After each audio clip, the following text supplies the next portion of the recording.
if there was a takeaway, three key pieces of advice that you could give to companies planning to deal with the DAC7 regulations, what might those be?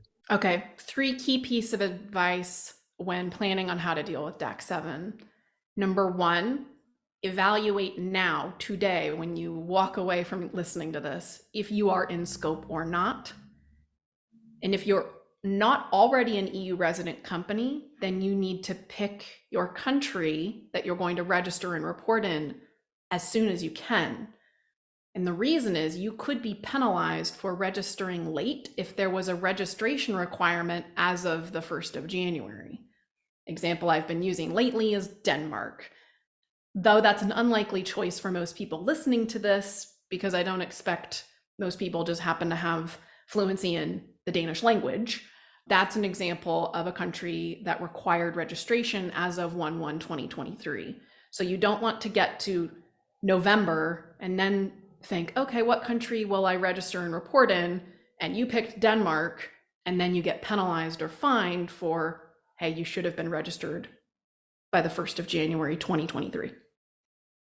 Second piece of advice on how to deal with DAC7, communicate well in advance with customers about what this is, why you have to do it, why it's a benefit for them as well. Hey, you're going to get these tax reports. It's going to help you do your taxes. We don't have to be doom and gloom. We can also communicate to these customers about why this is good for them, what's happening to their data, how they can correct their data with you if it's not current.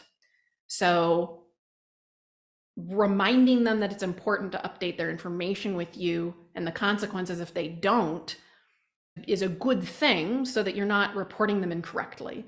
If Jessalyn was a seller on your platform and she still had her address listed as the Netherlands, but she's now a tax resident living in Germany, the platform's going to report her to the Dutch tax authorities, but she's not a tax resident there anymore. So being able to communicate effectively with your customers in advance and remind them to update their information will make sure that they don't get reported places that they're not tax resident.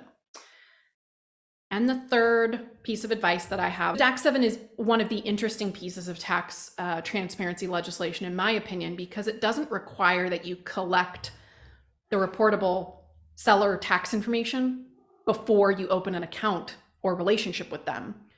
What I take away from that is it's important for platforms to evaluate what are your business cycles so that you can understand the most ideal moment to collect seller information with the highest likelihood of it being provided, but that keeps you in compliance with being able to report and with GDPR and is low friction for your customer. So short way of saying that is, what is the best part of your business cycle to actually be requesting tax information? It might be a little more complex than it seems at first. So that's a great exercise to be doing.